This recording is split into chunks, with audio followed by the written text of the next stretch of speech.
Good morning and welcome to NAA's daily micro webinar series. My name is Stephanie Anderson and I am the Industry Operations Manager for the National Apartment Association. If you are new to our series, thank you for joining us. If you have been with us on this journey, we do welcome you back and thank you for your continued support. In an effort to provide our membership with timely operational guidance amid COVID-19, we are producing these daily updates in the form of micro webinars. Every day, we will focus on a different topic relevant to the apartment industry. At this time, I would like to direct your attention to the screen. Please take a moment to review our disclaimer.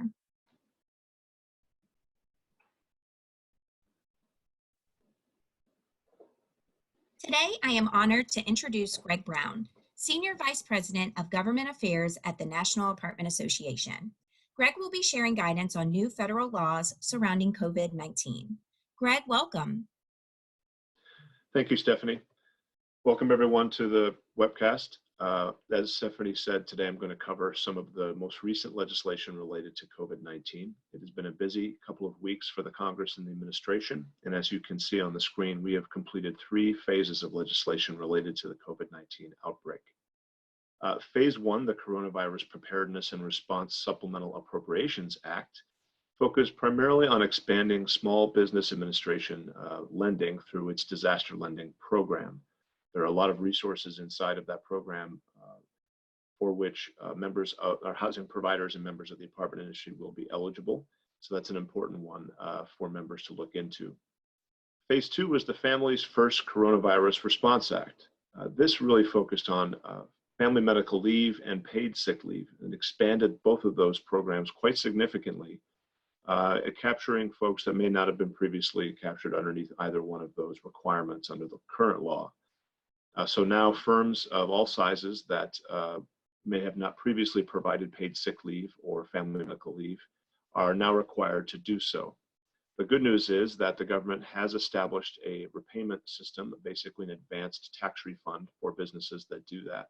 So it is not completely out of the owner's pocket, though the timing of those funds getting back into an owner's hands may take a little bit of time, but there is a repayment methodology in the law. That's all I'm going to speak to specifically about phases 1 and 2, but there's a lot of information about both of those bills on the NAA website, and I encourage you to go there and look into those in more detail. We also have a previous webinar we recorded on the paid sick leave and family medical leave programs, an in-depth 1-hour conversation about those, and I encourage everyone to take a look at that as well. Lots of good information there too. What I really wanted to focus on today was phase 3, the Coronavirus Aid, Relief, and Economic Security Act. This is the last phase that was completed by Congress just last week, and it has the most significant implications for the industry. There is support for individuals and for businesses in this bill. There's increased funding of HUD programs, several of which are important to members of the apartment industry. There is an explicit mortgage forbearance program included in the bill. And lastly, and probably most importantly, there is a moratorium on evictions for certain covered properties in that legislation. So on the individual assistance side of things, it's important to think about this in a couple of ways. First, this is not direct assistance for rent payments. Let's be clear about that. However, these dollars that you're seeing distributed out to individuals can be used for that purpose. Essentially, what the government has done here is to create funding streams for individuals that are out of work, either they're unemployed or underemployed, or for some other reason have been affected by COVID-19, and put money in their pockets to pay their bills. So in theory, some of these dollars can be used for paying rent. So the first program is called the Pandemic Unemployment Assistance Program. This essentially takes the existing unemployment assistance programs out at the state level and increases them substantially by granting an additional $600 per week for 13 weeks of that state unemployment insurance support. That's a substantial amount of money, additional money being put in the hands of those who are unemployed. The second program is probably the one that has gotten the most public attention, and that's the Recovery Rebate for individuals and families. Now, this is essentially an accelerated tax refund, but it comes in the form of either direct payments, electronic payments, or checks to individuals, couples, and those with families. So it's $1,200 per individual, $2,400 per couple, and $500 per child after that. Now, this recovery rebate is income limited, so not everyone qualifies, and it phases out the higher income an individual or a head of household or a married couple makes. And individuals should also understand that this is not just a grant. This is basically an advanced tax refund, which means that in 2021 you'll have to account for it on your taxes. But again, the takeaway here is that these are dollars that are being put directly into people's pockets and could be used to pay all different kinds of bills, including rent. Now, there are also assistance for businesses in the Phase 3 legislation. Perhaps the most important one is the 5-year carryback of net operating losses. Now, this is a fancy terminology, but essentially what it means is that right now, if a business, any business for that matter, has a loss in this year, or in the case of what the law said in the years 18 or 19 as well, you can take that loss and apply it to taxes that you previously paid in going back as many as 5 years. So think of it as if I had $100 of loss in 2020, I can take that loss and apply it to $100 in taxes that I paid in previous years, and that the government will send me that money now, and then I can use that to generate cash flow for my business. So if you think about the apartment industry, which has been doing very well, had a very positive economic trend for the last 10 years, a lot of businesses making a lot of revenue, this is an opportunity to reclaim some of the taxes that you paid on that revenue. Now, there's also a new program created under the law, which is a employee retention tax credit. So if you do not lay people off, but instead keep them on the payroll, you get a 50% credit for the wages that you pay for those employees. Very important if you're on the bubble of having to let some staff go. This could help you keep those staff on board and also recoup some of the costs of keeping those folks employed in your organization. And then again, some of the SBA loan programs that are out there have been further expanded by this law. So now there's the 7A loan program, which is sort of the standard loan program under the Small Business Administration. And there's also the emergency disaster loan programs under the SBA as well. Now, you can't take advantage of both of these programs, but they are both available to firms in the apartment industry that meet certain criteria.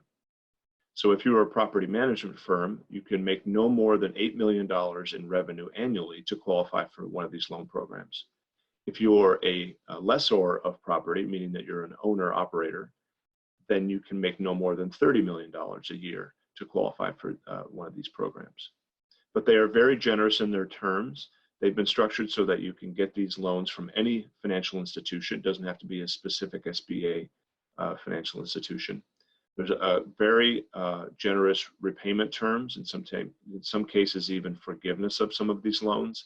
So I really encourage you to go to our website and look at the deep dive article we did on these programs to see how you might qualify and how you can help utilize them to keep your business running in the coming months and year. So as I mentioned, one of the most significant portions of the bill is the multifamily mortgage forbearance. Now, it's important to understand that this is one of the key things that for which NAA was advocating during this entire process, was direct relief for multifamily firms who, because many of their residents and their communities may be unemployed or underemployed, would not be able to pay their rent for the next number of months. And without that revenue coming in, these owner-operators could be in danger of not being able to pay their bills, including their mortgages. So what the law does is it creates a forbearance program for federally backed mortgages. Those are mortgages that are backed by Ginnie Mae, Fannie Mae, or Freddie Mac, and that have a COVID-related hardship. So essentially, you need to talk to your servicers for any mortgages that are backed by any of those three institutions, any of those three enterprises, and show evidence of a COVID-related hardship. For example, a number of your residents are unable to pay their rent, so your revenue is now not coming in. You can request a 30-day forbearance. Now, you can also get 2 additional 30-day extensions on that forbearance. So the total time for the forbearance is 90 days. The hitch or the caveat to that forbearance is that during the time of the forbearance, you are prohibited from filing an eviction, a notice to vacate, or applying any fees to residents in your community. that are affected by COVID-19. Now, you can, at the end of that forbearance period, you are only allowed to issue a notice to vacate to someone after a 30-day. You have to give them a 30-day notice to vacate, excuse me, after the 90-day forbearance period. So essentially, you have 120 days where no one will be able to be formally evicted from your community. And as we know, it usually takes longer than that to complete an eviction in many jurisdictions. So it will be an extensive period where someone will not be able to be moved out of that unit. It's important to note too that this is an important benefit for multifamily owners. It is not the extent of the benefit that we wanted when we were speaking to Congress. We wanted a much broader mortgage forbearance program for mortgages outside of the GSEs and Ginnie Mae, but this is where we're starting from. So this will be an important item that we'll be talking to Congress about again in the coming weeks. Now, the most significant part of the bill, no question, is the eviction moratorium. And many states and localities, at last count, there were 90 states and localities that had implemented some sort of eviction moratorium, whether that was by specific ordinance directed at rental housing, whether that was because the state court system has closed or the local court system has closed, and so no evictions could be processed. Any number of applications have been utilized in this area, but like I said, over 90 local and state governments have implemented moratoriums, and the federal government followed suit. So this is a temporary eviction moratorium for 120 days that starts as of passage of the bill, which would have been March 27th.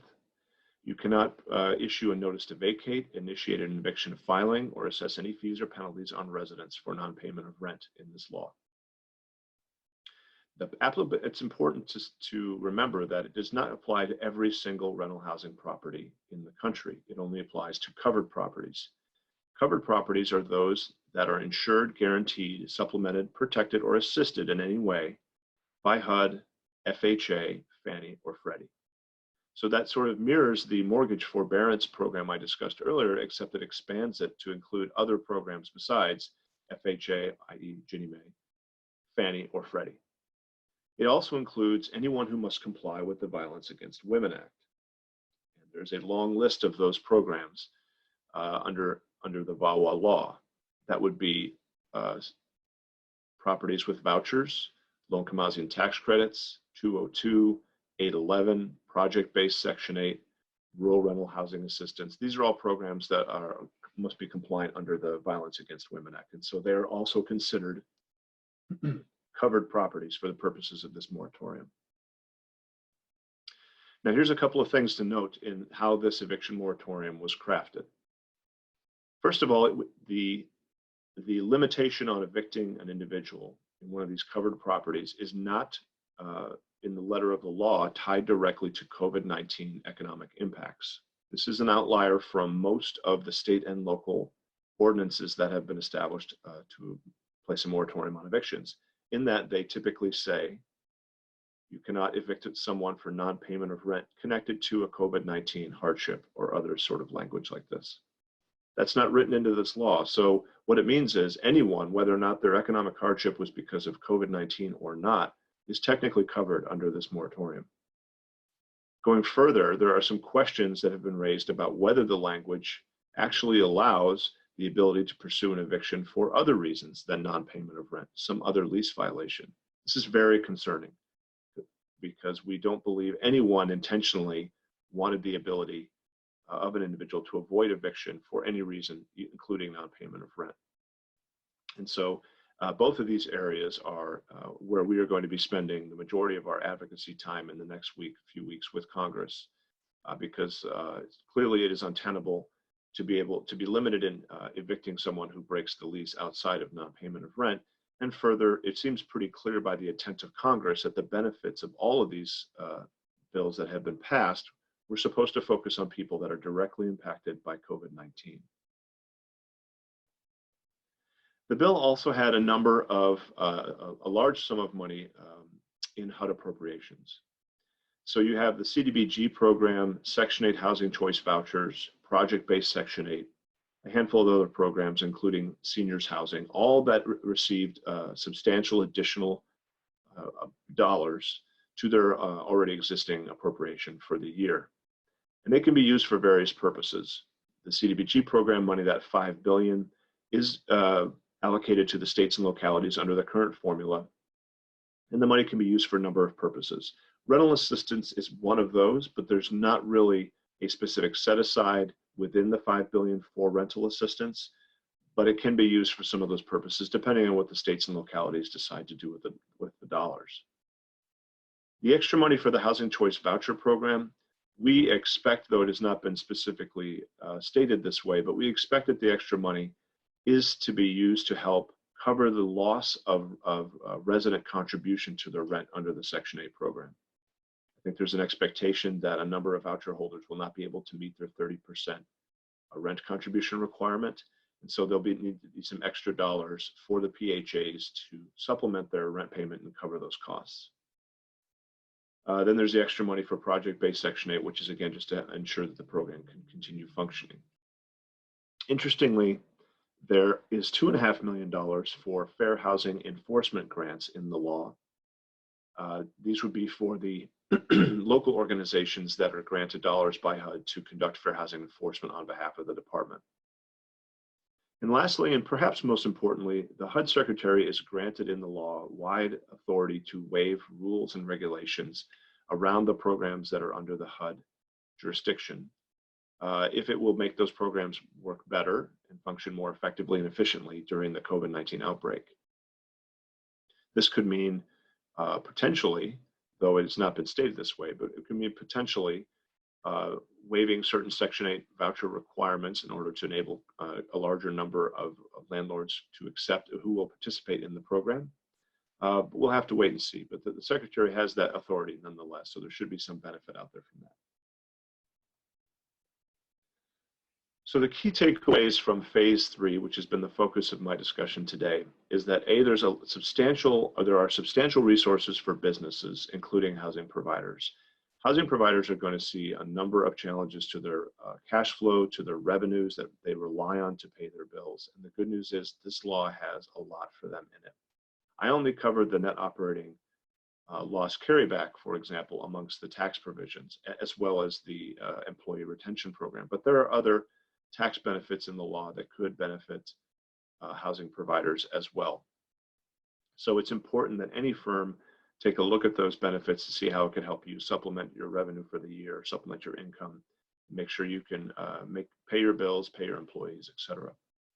The second takeaway is that there's no direct rental assistance in this law, and we, NAA, and our partners in the apartment industry all advocated for direct rental assistance. An earlier proposal had $100 to $150 billion in rental assistance. We think this is important, and we'll be advocating for that in the next legislation that Congress works on related to COVID-19. The third takeaway is it's clear that the eviction moratorium is highly problematic. As I said before, it should be connected directly to COVID-19, and it should protect the right of an owner to evict someone for reasons outside of non-payment of rent if they are affected by COVID-19. And those will also be two top priorities for us in advocacy moving forward. And lastly, the mortgage forbearance in the law, while a good start, does not do everything that we would like it to do. And it's worth noting, too, that the moratorium that I discussed, that is as part of the mortgage forbearance, has all the same issues that the more broad-based eviction moratorium contains. That is, it is not connected directly to COVID-19 impacts, and there are some questions as to whether someone could evict an individual for reasons outside of non-payment of rent. So what are we going to do about all these issues and additional programs that we want to see funded? Well, Congress has already started discussing phase 4 legislation related to COVID-19. They will not be returning from their recess for at least 2 to 3 weeks, but when they get back, that'll be the number one item on their plate. We don't know exactly what that phase 4 legislation will look like. It is likely to be more focused on stimulus, meaning include provisions to help the economy grow again once we have passed the health and safety concerns around COVID-19, or at least in a more stable situation there. but this is the opportunity for us to obtain additional relief that we need and to fix some of the issues that currently exist in the Phase 3 law. And so that'll be the focus of our work. So that completes my presentation today. Thank you all for taking the time to listen. If you have any questions, concerns, or comments about any of the information that I shared today, please email us at the email address you see on your screen. As I've said a couple of times, there's lots of additional information on all three phases of legislation that have been passed to date on the NAA website, so I encourage you to go there as well. Thank you and have a great day. Greg, thank you so much for joining us today to share your expert knowledge with our members. We greatly appreciate it. As Greg mentioned, there's a lot of great information on our website that is changing each and every day, and we do encourage you to check that out. We look forward to seeing you all again tomorrow for another great webinar in our series. Thank you and have a wonderful day.